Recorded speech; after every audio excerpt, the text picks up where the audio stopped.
Hello, crafty friends. It's Terry with Terry's Mailbox, and I'm here today presenting for cut cardstock using actually just two of their different types of cardstock. I'm using Cougar 80 and 110 pound cardstock, as well as the Grape Jelly Pop Tone for that background piece. So I selected the New Springtime Azalea layered stamp set. This one's really easy to layer, and I think it's beautiful. And then I'm also using their mandala die, and I'm going to cut out a doily type piece in white, and then also dry emboss the purple background. So here I have a 5.5 by 8.5 piece of the Cougar 80 pound, and I am just beginning to stamp some of the images. And I skipped forward here, obviously, a little bit so that you didn't have to watch all of the layered stamping, but you can see it progresses very, very easily. So I'm just going to continue to stamp, and there's my one sheet. I actually made a couple of sheets and made a couple of different cards. So again, I've kind of showed you the colors. I know I used the Wisteria purple set and then the green fields. So here is my mandala, and again I cut it out and then sliced it in half because I'm going to mount it at the left side of the card. So again, it's got a lot of little dots and doodads in there. I probably didn't need to completely clean out the middle because in the end you'll see I put flowers over it. So that Grape Jelly Pop Tone cardstock, just all I did was just to dry emboss it using the rubber sheets and running it through my embossing. And my kitty is walking through, so you get to meet my cat. And she will walk through again here shortly. So there I'm going to put the mandala on there. So I'm using my glue. And there is Mila, who's trying to be in the picture.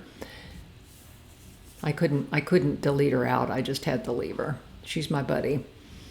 So again, here I am just putting the glue on, and then I'm going to layer that mandala piece over at the left-hand side. And again, I am working on 110 Cougar card base. And so here I'm just dry embossing, or not dry embossing, but embossing the sentiment just because. And again, this is from another Altenew set.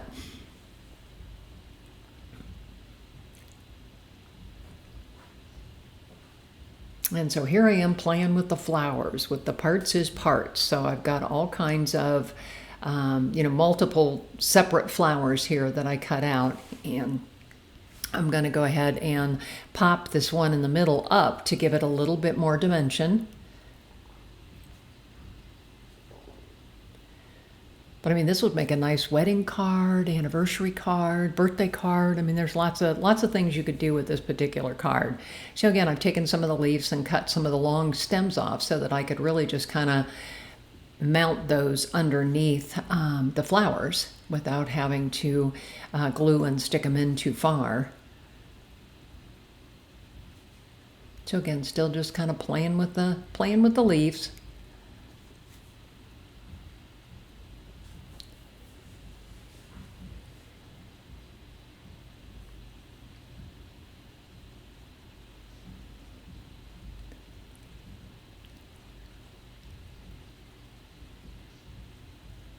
Adding a few little buds here for a little bit of extra design there. I just think this is a really pretty set. I've used it quite a bit, and actually have used it in classes even, so I think it's pretty cool. So I'm trying to figure out where am I going to put that sentiment, so I'm thinking right in there. Getting my tape runner out, and you can see I kind of cut it at an angle. I tend to do that quite a bit, is cut it at an angle, and there I am trimming it off. So there's my final card, and here's a picture of the final card. I hope you enjoyed today's video, and again, I'm posting for Cut Cardstock, and they are at cutcardstock.com, so go check them out. They have wonderful cardstock. Again, this is Terry with Terry's Mailbox, and I am on YouTube, Blogger, Instagram, Facebook. I would love to have you visit me and subscribe or follow. Have a great day.